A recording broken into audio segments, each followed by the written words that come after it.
Welcome to the Afternoon Snack Podcast. I'm your host, Meredith Root. This is a podcast Well, hold up. I want to be part of the intro, too. Okay, go ahead.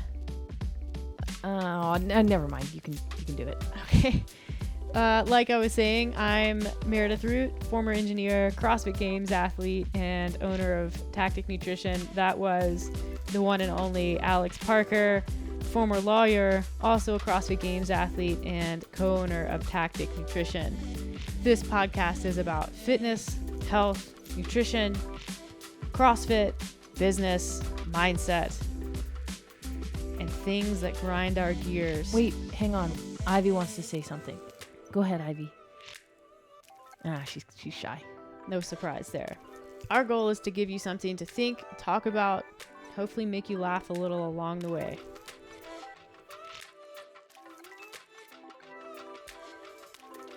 Welcome back to the show, Alex. Wow. Thanks for having me on again. 2 in a row. This is incredible. Did your other guest fall through? Yeah, they did. Yeah, so here we are. Just the two of us again. Can't complain, though. You're a pretty good guest to have. We have a good dynamic. We do. Speaking of dynamic, we did something last week that we have not done in many moons together. We went head to head on a workout. And that was not my idea. It wasn't programmed by Mike. It was Alex's idea. So we walk into the gym, and we don't go to the gym very often because lately we've just been working out in our basement so that we're safe from contracting COVID and saving time commuting to and from the gym. It's so wasting convenient. time talking to people. So we head to the gym, and I look at my programming, and it's 20-minute AMRAP of 10 cals on the Echo bike, and then 1 strict ring muscle up, 1 kipping ring muscle up. And I'm like, Meredith, what's your workout? And she was like, it's 20-minute AMRAP of 10 cals on the Echo bike and 1 strict ring muscle up with a med ball in between my legs. Like a 14-pound wall ball. Yeah. And I was like, well, when are you going to start that? And so I'm like, well, we can just go together. And I don't know. I was like, well, we could, what if we just kind of went head to head? Because essentially it was the same workout. You just had a strict and a kipping, and I had 1 weighted strict. Yeah. And then you said something about going head to head. And then I think maybe Mike overheard that, and he was like, oh yeah, just do the same workout, 20-minute AMRAP. And he told me I should just change mine to your workout.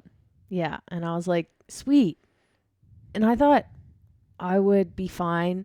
I'm not as good at strict muscle ups as Meredith or muscle ups in general, but I thought with the bike and the fact that, the muscle ups were fairly spaced out. And it's 20 minutes. Yeah. I'm like, I feel like I had a pretty good chance. My confidence was a little too high in hindsight. Meanwhile, I'm like, I can't believe that she just suggested we do this. I'm like, you must have not been paying attention to my last 4 weeks of programming, because I've been doing strict muscle ups, like a gazillion of them a week. It's just what I've been doing. So I was like, well, this is going to end poorly for both of us. So just as always, Meredith takes forever to warm up. And then finally we get going, and right before we start, she's like, well, what are you going to bike at? Which is always the question that I ask when we're going head to head. And I was like, I don't know, faster than you? And then I was like, game on.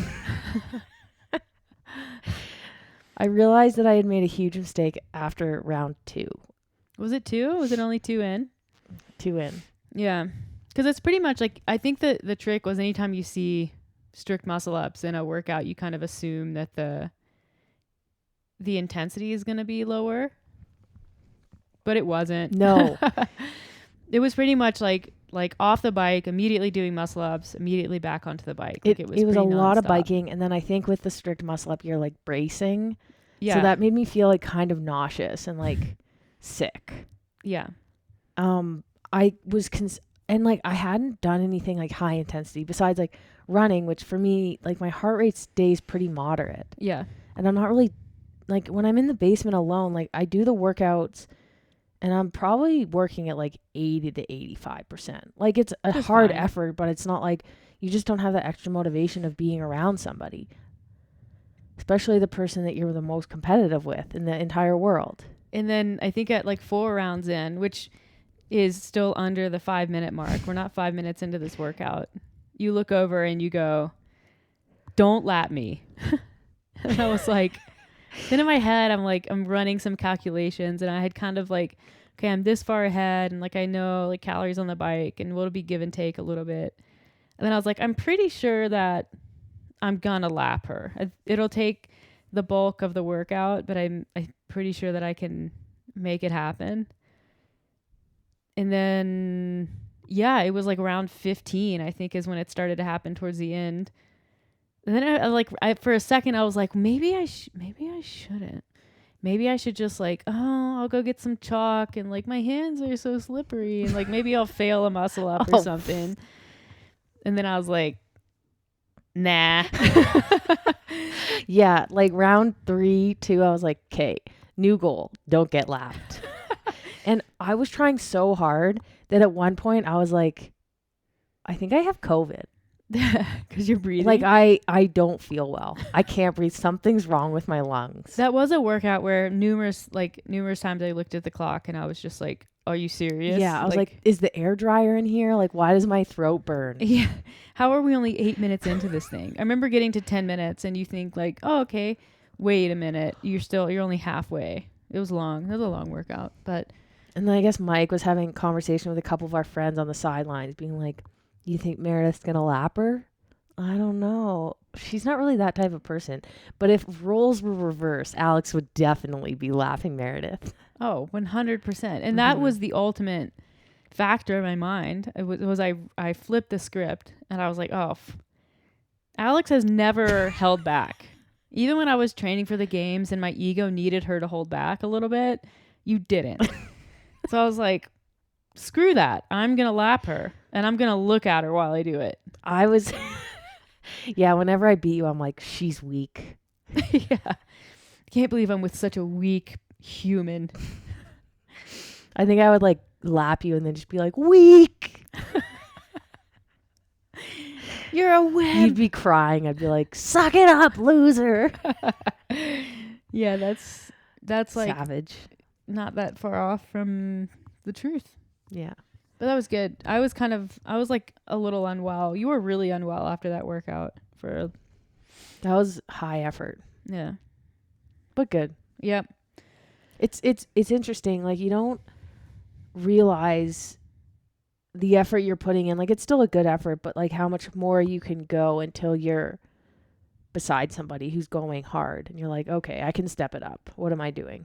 Which is precisely why we should never do a 5K time trial together. Or a 10K or anything. Yeah. This is why we don't usually train together. It's too much. Yeah. Actually, like, beyond the implications for our relationship, it is like, it's just too much intensity. It is detrimental. Yeah. To physical progress. But anyways, that was fun. I'm glad I won. Not that I doubted it, but getting the yawn out of the way. Yeah. What are we talking about today? Boundaries. Do you care to elaborate on that? Go right ahead. So we're going to talk about setting boundaries with yourself, with other people, and then how doing that affects relationships. It affects how you feel on a day-to-day basis, like with yourself and your progress in whatever field you're trying to make progress in, and then how to adjust those to make sure that you're not self-sabotaging without realizing that you're self-sabotaging. So, lead us off. Okay, so I think the first thing that needs to be done is to hang on. I actually have a surprise for you. Oh God. So we're not doing a podcast about boundaries today. We are doing a surprise Q&A for Alex podcast. So yesterday I put up in my Instagram story a picture of, I'm explaining it. Just listen to me. Yesterday I put up a picture in my Instagram story of you, and I said, This week we're gonna do a surprise. I'm gonna do a Okay, surprise. I just Q&A. read several articles on I boundaries. know, that's the best part. We're gonna do a surprise Q&A podcast for Alex. So like, hit me up with any questions that you have for her or advice that you'd like. You can make it as weird or awkward as possible. And then I hid the story from you and also from Tactic, so you wouldn't have seen that. So I have a bunch of questions that great. people submitted. You know how I hate surprises. I know. And that's why I thought about doing this and I was like, there's a really good chance that she just gets onto the podcast and I say this and she's just like, no, no, absolutely not. I'll see what the questions are. Yeah. So, I'll just pull up my list. I was just doing this downstairs if you were wondering what I was doing over there. So we've received a lot, and I think the best way to do a lot of these is that why no one's answering my Ask Me a Question on Instagram today? It might be, and you have a knack for this kind of crap where like I come up with a surprise idea and I think it's really going to be great, and then the day that I do it, you're like, well, maybe I should do a Q&A on my Instagram, and I was like, really, of all days, I'm going to take it down as we speak right now. All the days. So yeah, maybe you could just put up a story that's like, so apparently Meredith's is surprising me with Q&As. Okay. So anyways, we got a bunch, and I think a lot of them are going to be short answers. If you feel like some of them necessitate a longer answer, then do that. But I broke them up into subcategories. So we have life, training, work, relationships, nutrition, and random. So I think it's going to be really great. Shall we begin? Please. Okay, great. I'm just going to move my laptop over so I can. Now I truly do feel like you're guest. I know. I want to make sure you feel special. Do you need water or anything? Let me just have a sip. Yeah. Prepare yourself. Make sure you don't pull your mic up so this gets recorded. Yeah, great. Ready. Super good. All right. This one's from Alexis Johnson, and the question is, what is Alex's most disgusting habit? Both Meredith and Alex can answer. I thought that would be a good one to lead off with. Okay, I'll go first. Okay. I aside from the fact that her bathroom, I'm just going to remind you, the sheets in the guest room aren't washed. Yeah. So if you need to sleep there tonight, you're going to have to do that. Yeah, that's fine. I'll handle that. I'll start the wash right after this. Okay, so besides the fact that your sink on your side of the bathroom always gets like 10 times dirtier than mine, and I don't know why that is. That's not it though. That's not probably 100% your fault. Something most people don't know about Alex is that she drools like a leaky fire hose when she sleeps on her pillow. So when you look at her pillow, there's like drool marks all over it. Do you remember like back in the day, there was a dating show on MTV and it was so creepy because you got to go into the person's house and like snoop around their house and like see, how everything was. And they would always take a black light out in the bedroom. And I was like, that's so rude and disgusting. But if we black lighted your pillow, it would just be covered in like drool. So I think that was the first one that jumped into my mind. But in your opinion, what is your most disgusting habit? That is a tough question.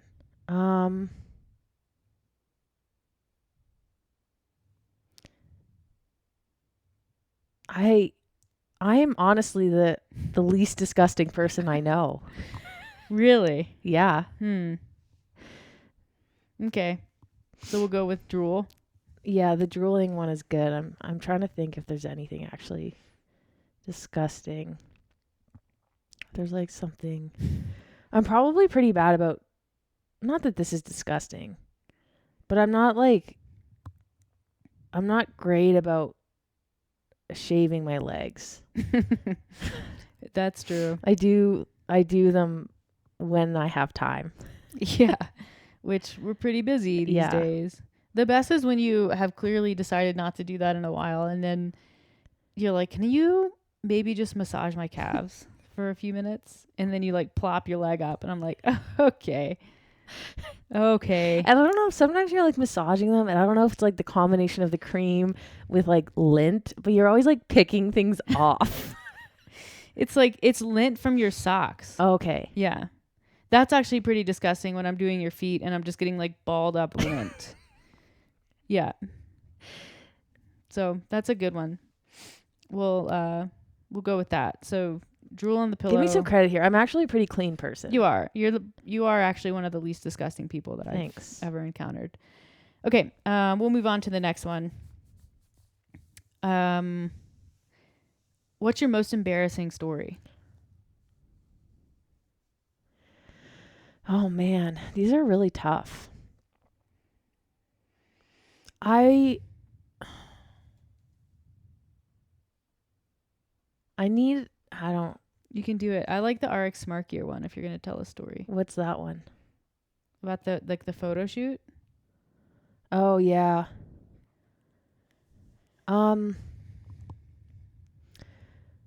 Yeah, that one. So it's not that embarrassing. I've never really had like something really embarrassing. Like you always hear stories about like really embarrassing like sex stories or like period stories or like, you know, bathroom stories, but I've never had that. And I think it's because I'm so sensitive to being embarrassed that I have avoided it at all costs. But anyways, I had a photo shoot with RX Smart Gear. So they flew me out to California, and it was a couple days. So I did like a photo shoot with it was a whole thing. It was so, just thinking back. So basically they had me do 3 different photo shoots. Well, 4.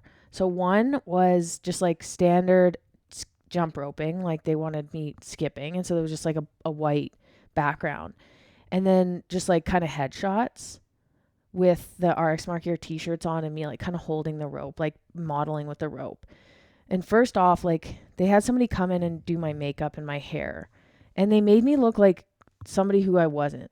So I was already super uncomfortable. Like they slicked my ponytail back, like slicked my hair back, which I don't think I look good with slicked hair back. Mm-mm. Like I need some like volume in my hair or like messiness, I guess. And then they put on quite a bit of like makeup, and my face looked really shiny, and it was just very uncomfortable. And then probably the most embarrassing was when they were like, do something funny, like do something silly. But I'm not that person. Like I'm that person where if you ask like in a group photo shoot, they'll be like, oh, like now be crazy. I look the same in like the regular photo and the crazy photo. Yeah.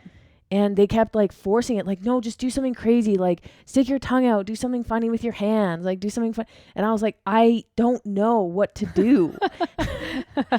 And it was like, I probably went on for like 5 or 10 minutes, and it got to the point where I was basically crying. And they were like, okay, we'll just wrap it up here. And then they wanted to do and I love, it's a great company. It just like, the whole photo shoot thing, I'm just not the most comfortable with to begin with. But then they made me do a photo shoot where they had me dressed up as a lawyer. So kind of like professional attire. And then one of the photos was me like on top of a boardroom table, like taking my shirt off. So it'd be like transforming from like a lawyer into a CrossFit athlete, but in one photo that doesn't really It looks like you're stripping on a table. Yeah. And I was like, oh God. And then they made me do a photo shoot like it on the beach, like lying in the sand. And like, granted, they were great photos. They turned out to be great photos, but I have never been so uncomfortable in my entire life. I'm just thankful like nobody really was around to see that. But I would say that, yeah, I really, really try to avoid embarrassing moments. Yeah. Probably when I farted in front of you too. Because you were the first one. And you were like, well, hold up. Well, you were like mid-sentence, and then you just did it, and then you carried on. And in my opinion, because I was mortified. The first fart is a milestone in any relationship. And like, you held out for like 1.5 years. And I was like, we cannot let this moment pass without recognition. So I stopped you mid-sentence and I said, "Did you just fart?" Hilarious. Yeah. Okay. You want to move on? Yeah, please. The house was on fire. Meredith and Ivy are safe. What 5 things would you take? My bike, either one of the cars. I want to say my truck because it's rare. But probably the Audi because it's more expensive. Probably my engagement ring and my pillow because I need that to sleep. Yeah. Very particular about pillows. That's 4. So one more. Maybe probably like the next most expensive item, which would be like my skis or my ski boots. Yeah.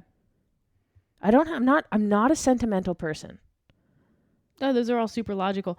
3 of the 5 things you mentioned were actually in the garage, so that'd be easy to get out. Yeah. Yeah.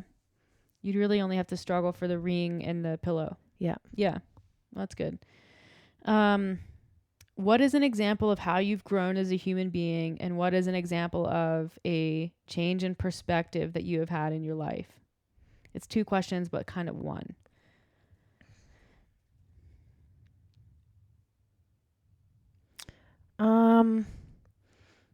This is kind of a more recent one. And I think it kind of has to do with specifically the business, but it's carried over into like kind of my daily life. So I'm one of those people that when something happens, I completely blow it out of proportion. No way, I have not noticed. So like in my head, like it's the worst thing that's ever happened and I'm never going to be able to get over it. So like, for example, like if I do poorly on an exam, which has happened to me in law school, it's like the end of the world. Like I have a completely irrational response to it. Or like, we have a not as great of a month with the business, or, somebody complains about the one-time plan that happened. And in the moment, it's like, I feel like I'm going to die. Like my stress response is so extreme. I can't control, like nothing in life matters except for this event. And I'm trying to like talk about it, make sense of it. Like it's horrible. But what I've learned is that like 2 weeks after those, what seem like big events, but are actually small events, they don't really matter anymore. It's like even a couple of days later, it's like you get over the bad grade and you move forward. Or this is even like, it's even true for breakups. Like I've been through breakups where I feel like I'm never going to find anybody ever again. Like, or, I've never felt like this before. Or, even with like, you lose a family member or somebody that you love. And in the moment, it's just as absolutely awful. But if you give it time and you try to stay calm and like see it in a different light and like be a little bit more rational and actually like maybe acknowledge the feelings in a different way and move past it, like most of the time, and at least every time in my life, like things have been okay in the end. And so when something small happens, like we have an issue with like apparel or somebody, a client, it's like I just try to stay calm, problem solve, and tell myself like in 2 weeks this isn't going to matter. It seems like it's going to really impact us, but it probably won't. And having a really aggressive response to it is just going to make it worse. That's good. Kind of in that line, what is one piece of advice that has been given to you that has stuck with you for the most? One piece of advice? Yeah. Given by a coach or a friend or a family member or me. And like, chill out is perfectly reasonable advice to give someone. Probably my mom. She's always given me pretty good advice, and I think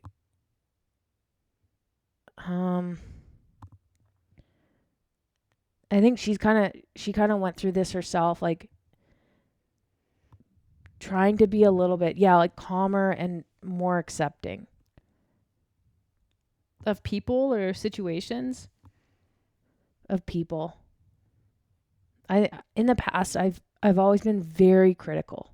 I was very critical of my sister, very like just like harsh, I guess. And like I have very high expectations of others, whether they're strangers or my family members or you, and I've kind of learned to be a little bit more accepting and considerate. So probably my mom who's helped me with that.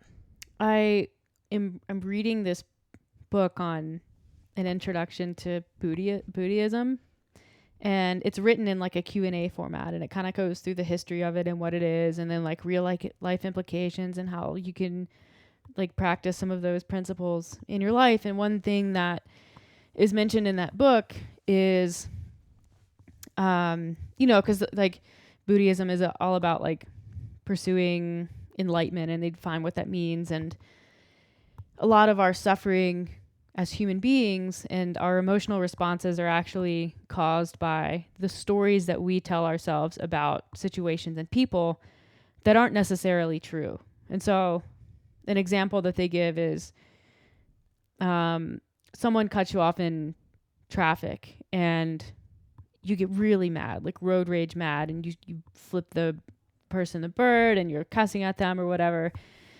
And you're reacting in a hyper aggressive way because on some level you've told yourself that this person is a bad person and they're not paying attention and they cut you off because they're being negligent or whatever. And that's the story that you're reacting to. You don't actually know anything at all about the person. You don't know the situation that they're in. You don't know if they're in some sort of an emergency. Like, are they trying to get to a hospital? Is something going on with them personally that is causing them to be distracted? Like, you have no idea, but you're reacting to your version of the story. And the same thing goes with, everyone in your life and every situation in your life. And so if you can control your personal narrative or check yourself in any given moment and just ask, like, is this true? Like, am I being fair? Then you can remove a lot of the emotion from your responses, which is a difficult thing to do. Mm-hmm. But I thought that was a particularly like poignant point because it is true. And it's, we get really flustered and frustrated and, emotional about other people.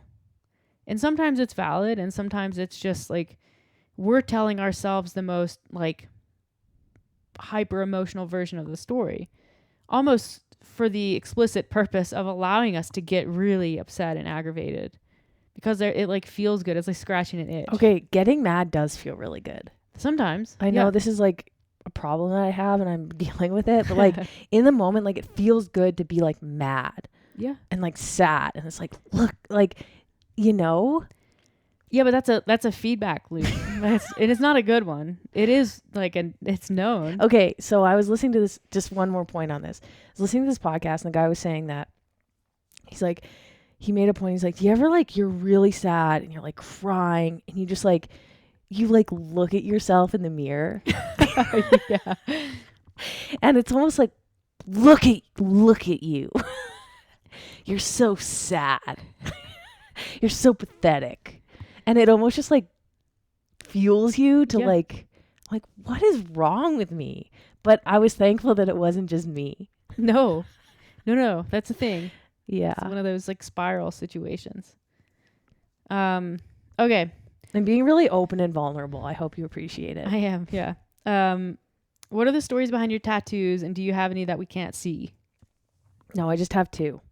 The one on my right wrist is a hummingbird. And I think so basically it's kind of weird because when my sister passed away, my aunt, who lives out on a ranch, texted my mom like shortly after and said that she had seen like a hummingbird flying around her kitchen window, I think is the story. And so ever since, we kind of just like see hummingbird stuff, which is weird because before that we never really noticed them. And now, you see them on TV, not the actual hummingbird, but like symbols. of a hummingbird, and so we've kind of associated the symbol of the hummingbird with my sister. It's just like a way to kind of like a reminder, remember, and like, as my mom likes to call it, like a sign. It's a sign, and we kind of joke about it, but like deep down we kind of like find comfort in it. Yeah. And so I wanted to get a tattoo of a hummingbird, but it was my first tattoo, and so originally I wanted to get it on the inside of one of my fingers. They were basically like, no, that They're is like, not. you can't do tattoos, and if you do, it's gonna turn into a blob in like 6 months. Yeah. Because I guess fingers, like the skin Regenerates very, very frequently. Yeah. And so I went home and thought about it, and then Meredith was like, well, why don't you just get it on your wrist, kind of like where I have one of mine. So I did. It's kind of like on the back of my wrist, and I see it when I brush my teeth and in photos, and I really like it. And then funny story about that is I didn't tell my mom that I was going to get it, and I went for dinner a couple nights later, and I was like, I got a tattoo, and I showed her, and she was like, where did you get it? And I told her, and she basically the next day went to that tattoo artist and was like, I want this exact tattoo that you just gave my daughter. So we have matching tattoos. Yeah. In the same place, which is fine. And then the other one is on my other arm, and it's like a band with a triangle. And it doesn't really mean anything. I kind of just wanted a band, but not something just a band, like something a little bit more. And there are some like underlying meanings to like flat lines and triangles and strength and calmness that I can I've subscribed to, but there wasn't really the reason why I got these tattoos. I just wanted something else. And Jamie Green has them, and they look great on her. Yeah, she has like flat like arrows kind of. She's got a few different designs, yeah. And I was like, that's cool. And then also some like I think Anna Tunnicliffe has some like thick bands. Mm-hmm. And I've seen them all around. Yeah. So I just like, man, that's kind of cool, and it's super basic. Definitely. Okay, we're going to move on to some training questions. Will you run Boston next year? I think I will register. Registration is in November. If I get in, I'll probably run it. Dealing with some like foot problems right now, so I'm like tentative to put something on the calendar when I'm dealing with a small injury from my last marathon. But you can always defer. Yeah, good point. I think you should do it. I think it'd be a cool experience. And then I can do the half and the whole thing. Are you ever going to run any ultra marathons? I don't think so. They don't interest me as much. I like kind of running like a known event. Like you're running a marathon that's a certain distance, and it's, you're not walking, you're not in the dark. It's 4 hours, you can train. It's not. I think they're different. Like an ultra marathon is a test of enduring. Yeah. I think a marathon is a test of endurance. Agreed. Yeah. And I think they're very different. And it doesn't take anything away from the amount of like training and dedication and endurance that goes into completing an ultra and being competitive in that. But I think it's just a totally different modality. Yeah. And I know myself well enough. I like inflicting pain when it's in my control. So if I'm on the assault bike and I'm like, I want to make this hurt. Like I want to go really hard in a workout. I want to make myself feel exhausted. But I don't do well with extrinsic pain. So if I get a blister, I can't. I just can't. Or like an injury, I also can't. Yeah. I just or if I'm sick, don't do well with being sick. No. That sort of thing. And I know like an ultra, there's a lot of pain involved that isn't pain that, stops when you stop. You have to suffer through it for many hours. Yeah. Many miles. Yes. And I know you almost always have problems like, losing toenails or blisters, and I'm just not. Chafing. Chafing is another one. Yeah. Really uncomfortable. Super uncomfortable. Okay. Do you think a pre-run poop is essential for a good run? 100%. Do you structure your days around pooping? Yes. Have you ever had a good run without a good poop? is it a superstition? I don't think it's a superstition. It's like your body, like you can't. I mean, like in theory, you're running around like a couple pounds heavier than you need to be if you haven't. I think it's just you feel like full Yeah, you don't and want your uncomfortable. colon full of, because there's no reverse. It's not going back up. It's either staying It's just, where it is, yeah. or you're gonna have to make a pit stop. I mean, if I don't have a morning poo, my whole day is ruined. Yeah, And the only times that doesn't happen is if I'm like flying. yeah. Like if I have to get on a super early flight and I'm like on the plane, which I've never pooped on a plane. Something about, I don't know if it's like the bathroom being like weird or like the pressure I being poop on up planes. high. You and your family is like wacky about pooping. Yeah. If I don't poop in the morning before I leave, I'm just gonna poop an hour later when I get to wherever I'm going. I have a really specific window that I cannot miss. Do you think maybe you've conditioned your body for that though? Yeah. And so this is all your Yeah. fault. You need to practice pooping in public bathrooms. Yeah. We'll work on it. Anytime like Meredith will be like, we should go up to the mountains and watch the sunrise. I'm like, I can't. Literally. Or like ski days. Ski days are bad too. Yeah. So I'm like, okay, my usual window is when we're driving to the mountain. So how's this work? Yeah. Both me and my mom will be like, my stomach hurts. It's like, really? This is going to be what we talk about all day long. Pretty much. It's great. Okay. Can you provide a scientific breakdown of the wedging method?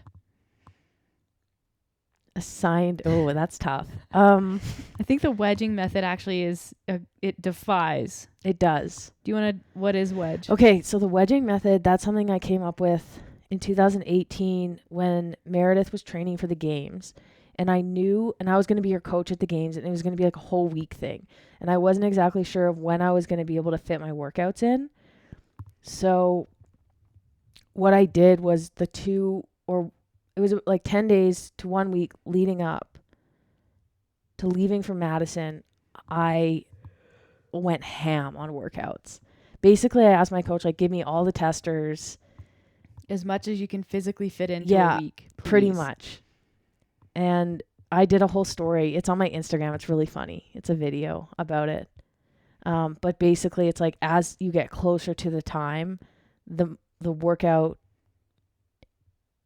volume and intensity increases drastically. So it's like the opposite of a taper. If you were to draw a taper, it's like instead of getting smaller, it just gets bigger. Yeah. Until you break or until you leave. But I actually ended up getting quite a few workouts in Madison. Including about the marathon same amount of the same amount of workouts as the people at the games. I would like go out, like you'd be off for an hour and I would just go for a run. Yeah. That was fun. But yeah. Yeah. How do you not tie your identity to sports? Or maybe you do.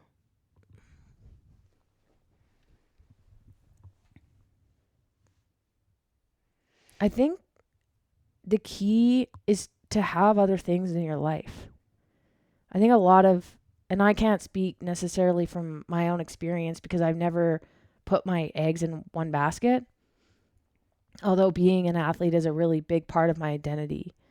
I've always been, I put a lot of focus on academics and career and relationships.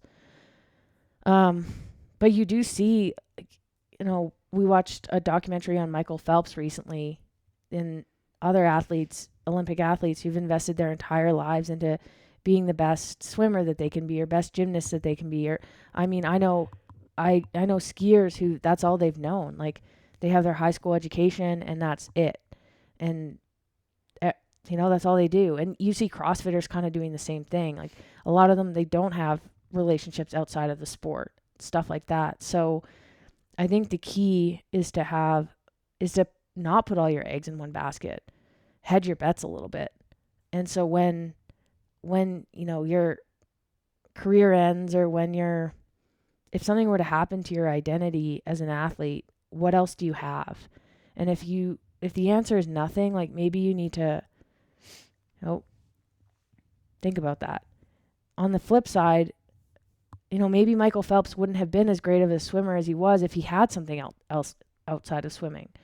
Maybe Tia Claire Toomey wouldn't be as good as she is if she, was trying to run a business, which she kind of is. I don't think she's necessarily doing it, but that's kind of the question. It's like, yeah, you have to hedge your bets, and also coming out of it, having a support system.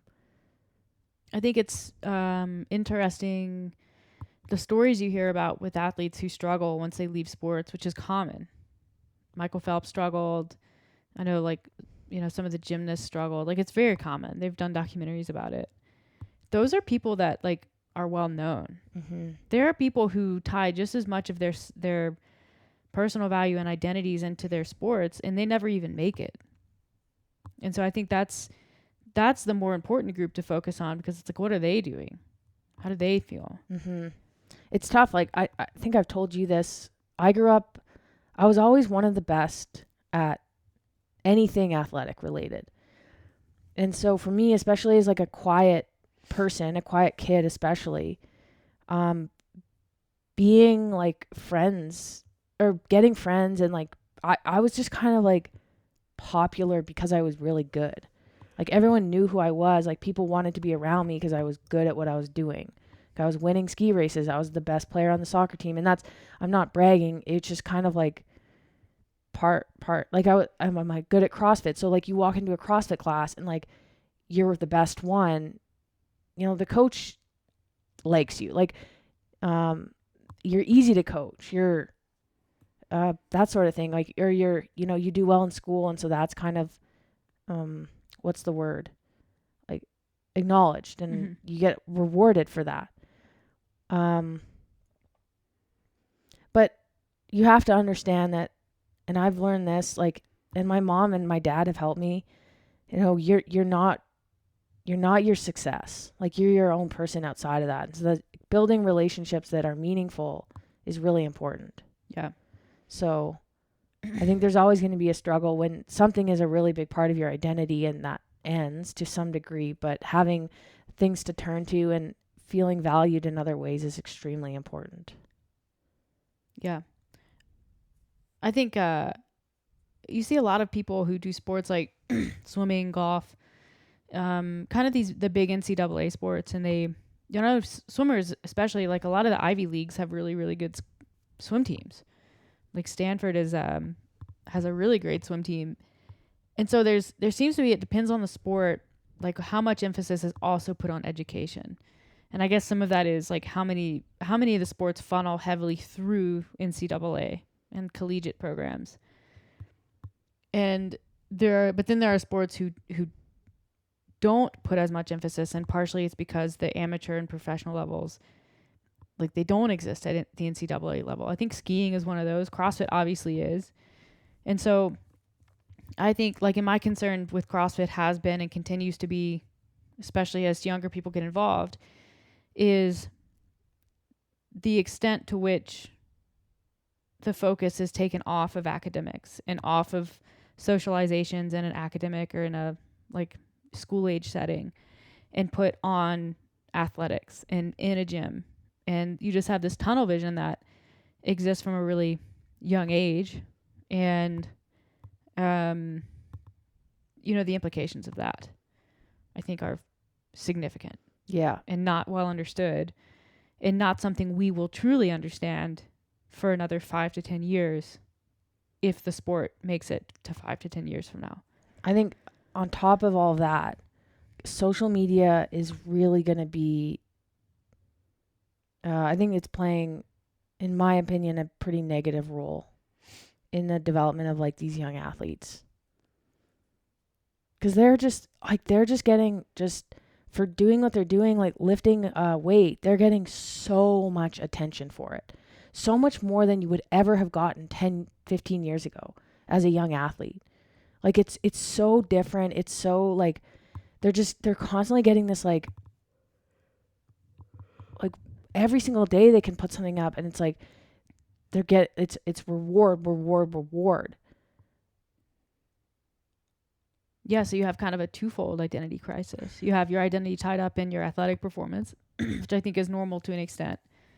And then you have your identity tied up in your social media presence, which is sometimes also linked to your athletic success, but sometimes not. Like for me, and I wouldn't put myself in the same category as some of these younger CrossFit athletes as an example, but I would post like pictures of me working out or lifting weights or like with a sports bra on. It's like you get a lot of likes, more likes than you would if I post a picture of me with my family on the ski hill or doing something outside of the sport or doing, not showing my body.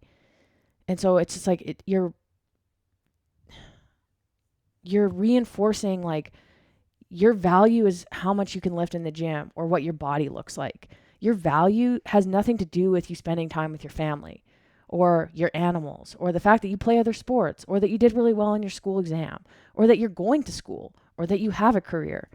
Like that is not acknowledged on social media, which is unfortunate, but it's the way it is. It's kind of like, this is going down a bit of a rabbit hole, but it's kind of like the way people are with money and spending money, and it's sort of instant gratification. Like if you're saving your money, that's great. No one can see it.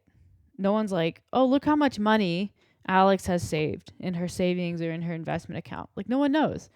If you go out and you buy a brand new shiny truck or something, top of the line, people are going to see that and they're going to go, oh my gosh, like that's amazing. What a beautiful truck. You must be so successful. When really like foregoing long-term financial security for a short-term unnecessary expenditure is not something that anyone would really recommend. But our generation loves like having, like they want people to see what they have. Yeah. And also it's like way too easy to get loans and spend money. And meanwhile, I'm like driving their old Ranger around and people are probably thinking, man, Tactic must be really struggling. I'm just waiting for the floorboard to fall out of that thing. You can Flintstone it. Okay, let's move on. All right, we'll talk about some relationship stuff. This is a great question. What did you like about Meredith when you met her? Come on. Okay. Another vulnerable answer. Before I met Meredith, I was dating somebody who, in my opinion, treated me like crap. Like questioned everything that I did, like made me so self-conscious and insecure. And it was really tough. Like I liked this person a lot, so I just kind of like dealt with it, and like they were cool and like we had some stuff in common, but it was like every little thing I did, it was just like analyze. And I don't know if she had some problems. Like if you're ever interested, there's a book called Attached.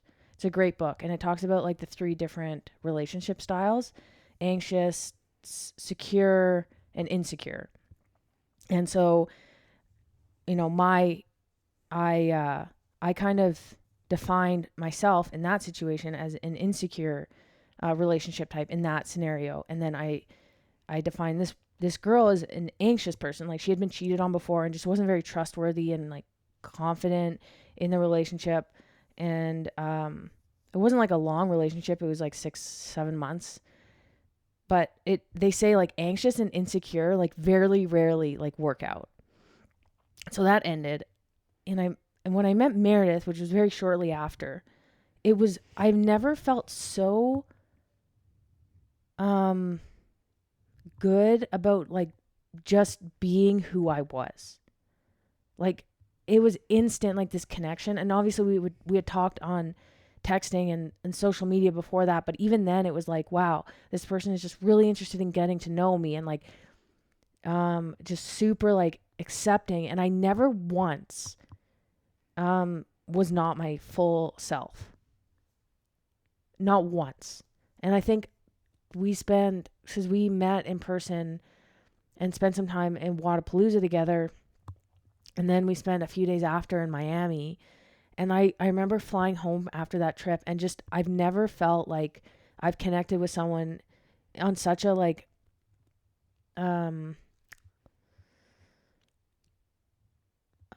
like raw level. I don't raw isn't the word. Fundamental, foundational. Yeah. It was very, it's like, I don't know what the word is. Organic, I guess. Mm.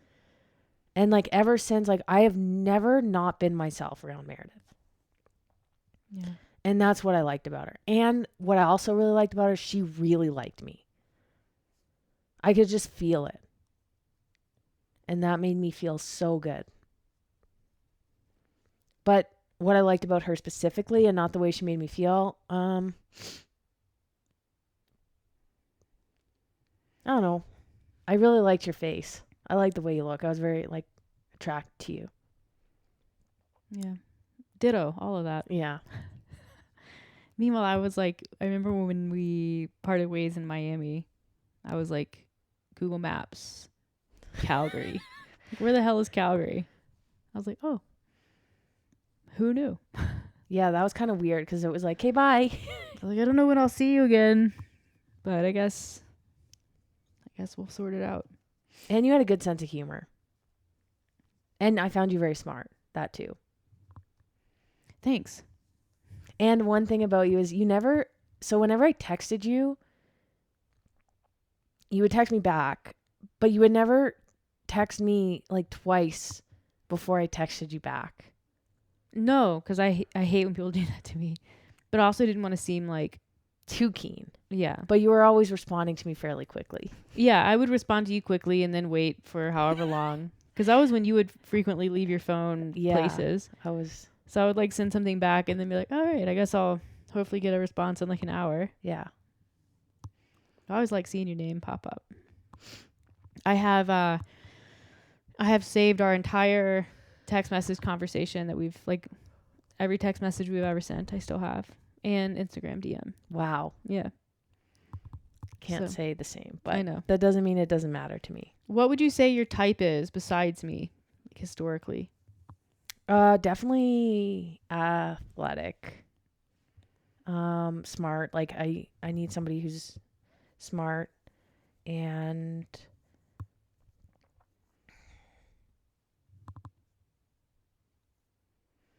I don't know. I wouldn't say I have necessarily a type. I think about like the people that I've dated. Yeah. I guess just people that I normally feel like confident, comfortable around. But yeah, probably athletic to some degree.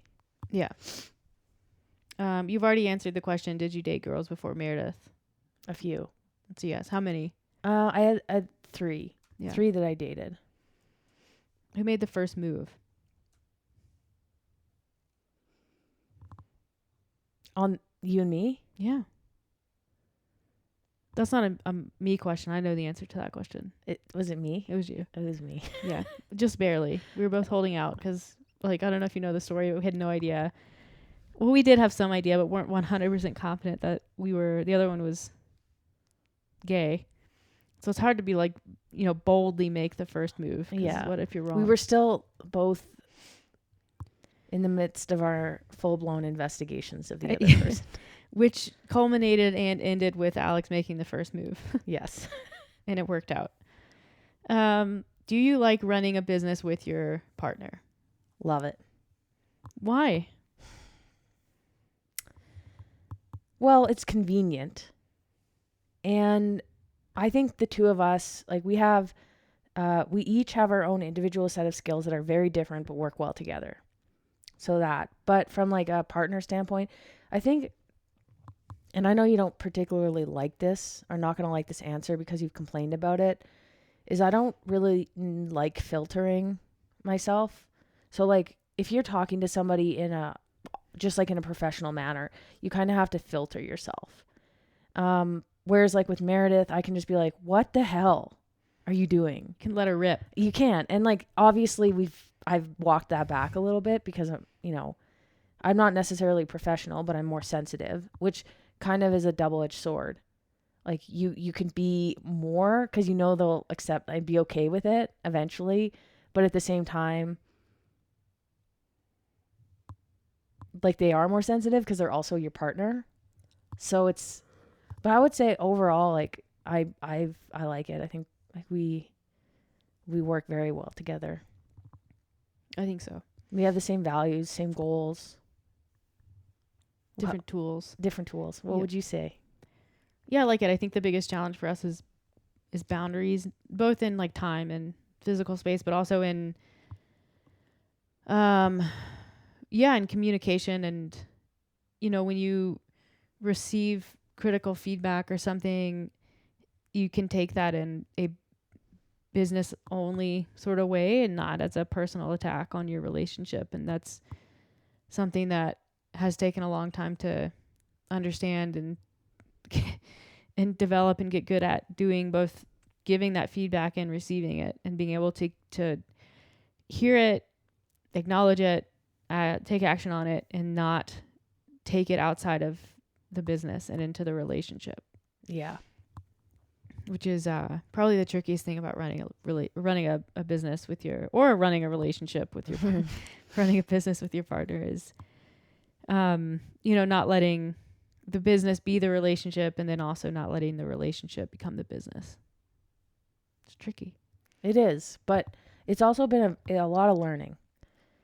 Like, different events have taught us a lot moving forward. Like, for instance, we had to do a presentation out in Indiana. Mm-hmm. And Meredith's good at presentations. I've done my fair share just from like university. But I'm not as confident with them. So I like to have them prepped very far ahead of time and then practice. Whereas Meredith, she can draft up a presentation on PowerPoint in like an hour the night before the presentation and be completely fine. Yeah. So we don't do presentations together anymore. Because that was a very stressful, very, very stressful experience for me. Yeah. And for you, because I was like, can we do this? Can we do this? I'm like, we're going to do it on the plane. Which was exactly the case. And I was like not sleeping. It's just the way I do things. Yeah. But yeah, so that was it. Like, now we just, approach things like that a little differently. All right, let's move on to kind of the last bit, which will be some rapid fire questions on nutrition and just random topics. What is your favorite breakfast food? Oatmeal. That's a good answer. I knew you were going to say that. Porridge. Porridge? What's the difference? I don't think there's a difference. I feel like porridge has a less ideal texture in my mind. It's like mushier. Okay. Then oatmeal. Mm. What's one food you can't keep in the house?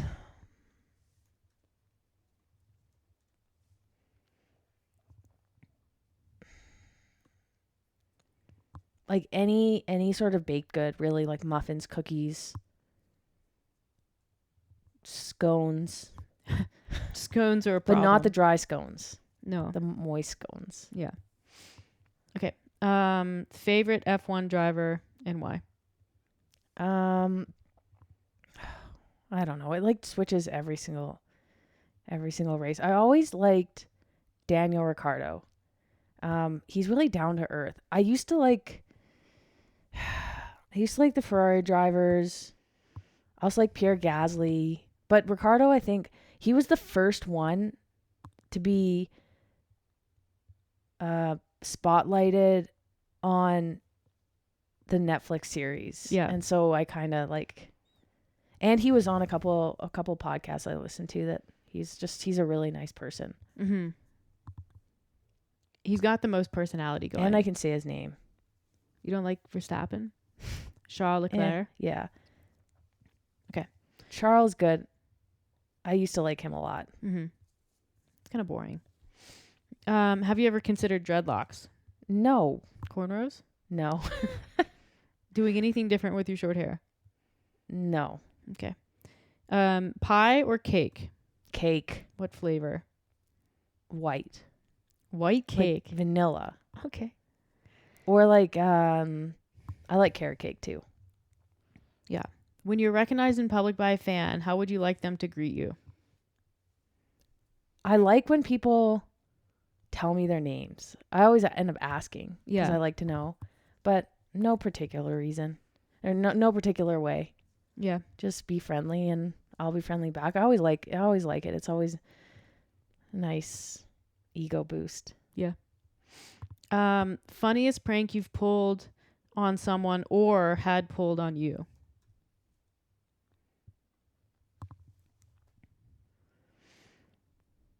I can tell a story. Okay. And it was when, honestly, it was like a prank 2.5 years in the making. And I've never done anything pranky to you. We're not really pranksters. No, but I do like doing one thing, and it's occasionally hiding and jumping out and scaring somebody. And I had refrained from doing that to Alex, not with like the explicit goal of I'm going to do this later, but just like I didn't know how you would react to it, and I didn't want you to get mad because it seemed like maybe something that you would hate. And so I waited until we were on vacation in Maui. And I wish I had set up a camera before. I decided last minute that I was going to do it. And I'm like, oh, it's time.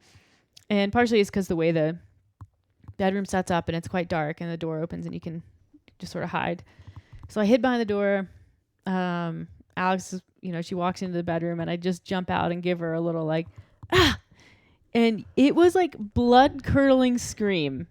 And like sustained. It was like her arms went down and she just like opened her mouth and like he screamed for like a couple seconds. And I was like, that was perfect. That was the best one I've ever done in my whole life. And that was, so I guess that's the prank. For Mother's Day, I think it was 2013. It was the first year I went to regionals, maybe 2012. My mom was there. It was out in BC, and it was her birthday because Mother's Day and my mom's birthday fall usually on the same weekend, and it happened to be the weekend at regionals. And so I was like, oh crap, I didn't get her anything for Mother's Day. So I was like, okay, looking around the hotel room. So I package up like a little with newspaper the shower cap. From the hotel. The ones that come in the little box? Yeah. Yeah. And I package it up and I do up a little card.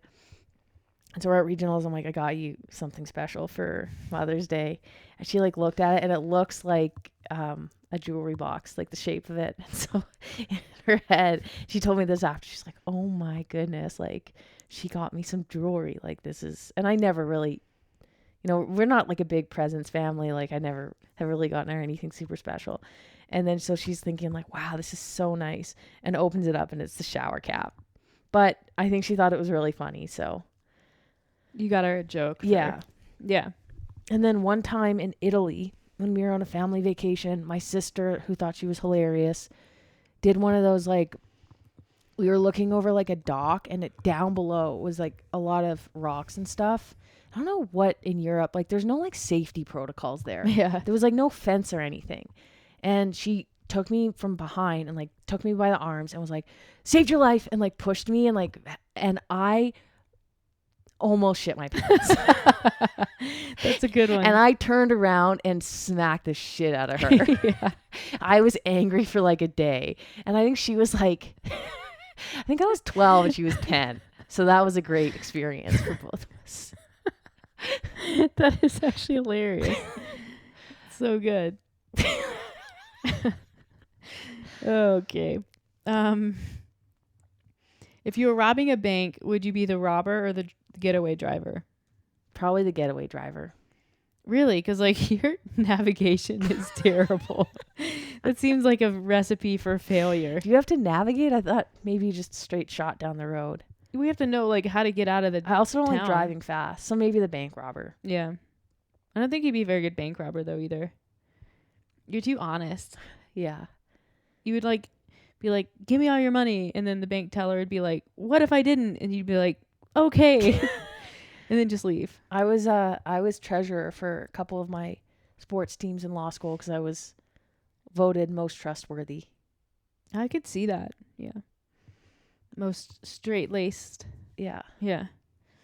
Can you fold a fitted sheet? I mean, I try. So if the you answer put is one of the no. corners in the other corner, you go from there. As long as it looks nice from the outside. You don't know what's going on inside. It's turbulent inside. But as long as it looks like a rectangle on the outside, I'm fine. Okay. So we'll go with that. Pencil you in for a maybe. What's your favorite movie or TV show? I'm a big fan of Survivor. Seen every season, all 40 of them. Yeah, 40. We're on 41 now. Yeah, 41 and a quarter. Mm-hmm. And one of my favorite movies, well, I like Best in Show, which is like a classic. I'm also a huge fan of anything with like Tina Fey or Kristen Wiig involved. So Mean Girls, Bridesmaids, that sort of like comedy, but smart comedy. Yeah.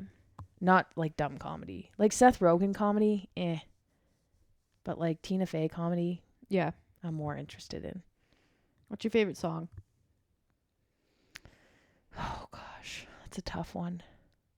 I don't know.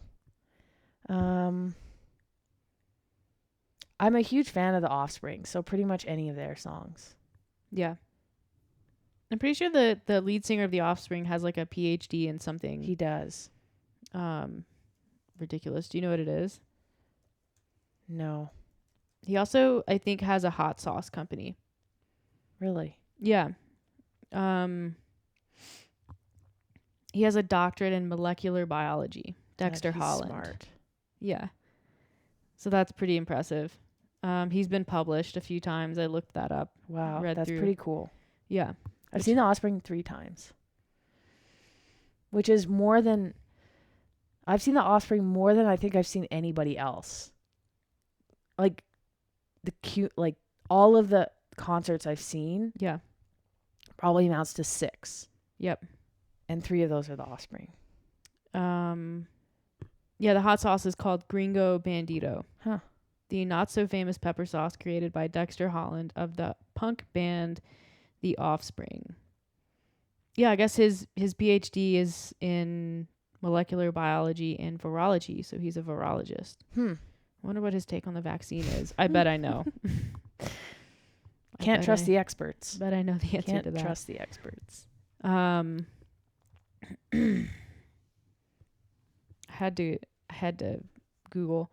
Oh yeah, I remember reading this. The Offspring drummer got kicked out of the band, right, for not being having vaccinated. for not having the COVID-19 vaccine.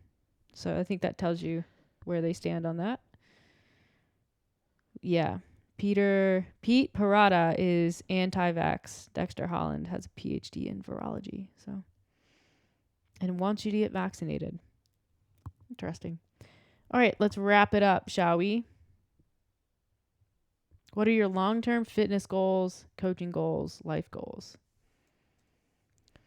I don't know. This is the last question. You got to give it some effort. That is a tough one. We've kind of been like pondering that question together lately. Yeah. So, fitness. My goal in fitness is always just to like really enjoy what I'm doing. And so wherever that kind of takes me, I think right now I'm headed back more into the endurance sport direction, but with a side of strength. I really like that aspect of fitness, like I do, and I'll like take CrossFit. Marathon running with a side of squats, please. Yeah, actually. And it just makes you feel good, and it's good for your body going into like older age. Coaching goals. I think like I always just want to be a better coach. I always want to help people the best way that I can. And so I'm very aware of like the experiences I'm gathering from the people I'm currently coaching, try to do some reading and talk to Meredith and our other coaches, and I'll probably, as the business grows, niche down a little bit in who I'm coaching. Mm-hmm. So that I'm offering, like, I'm the best coach for the people that I'm coaching, kind of thing. Yeah. And then just keep growing the business and helping more and more people and setting people straight on nutrition information. Yeah. From life. Well, Meredith and I have been discussing our plans forward. We are considering having kids, but So involved. it's a lot. It's a lot to consider. There's a lot of pros and cons. We need to get married. Also a lot And- going on there. Yeah. We also, there's a lot of pros and cons there. We need someone to plan our wedding and also our For free. We need to plan someone our wedding for free. Yeah. And then, yeah, like I think we want to get a new truck eventually, keep mountain biking, do a little bit more traveling, but like different traveling than before.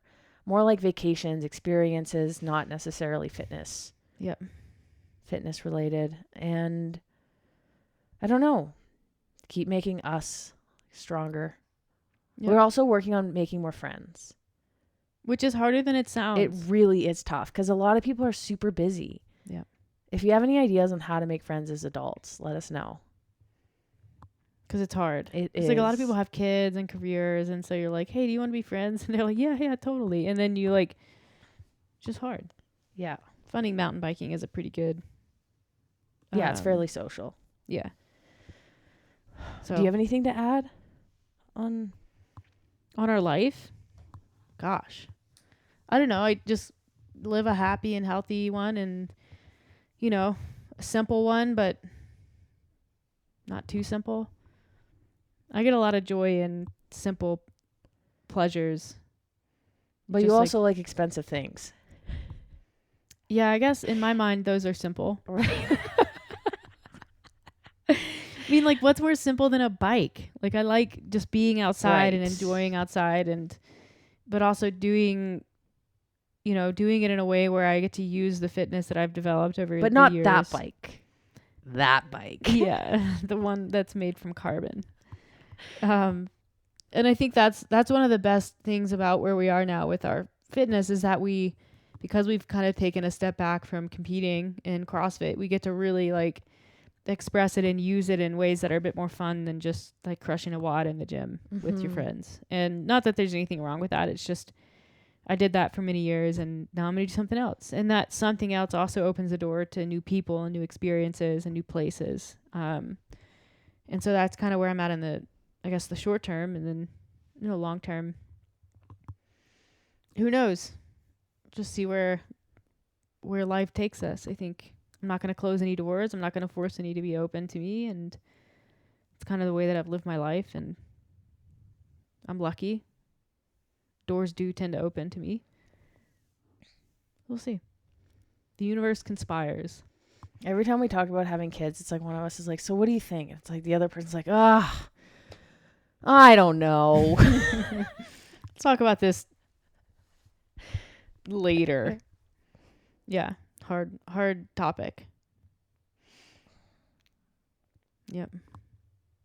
Well, thank you for being okay with my my little podcast surprise today. Those were tough questions. I know. You got into a bit of a rhythm though, and I thought they were so great work. I'm really proud of you, and please forgive me Yeah. for doing that. We will do the boundary podcast, maybe the next one, since we're all prepared for it.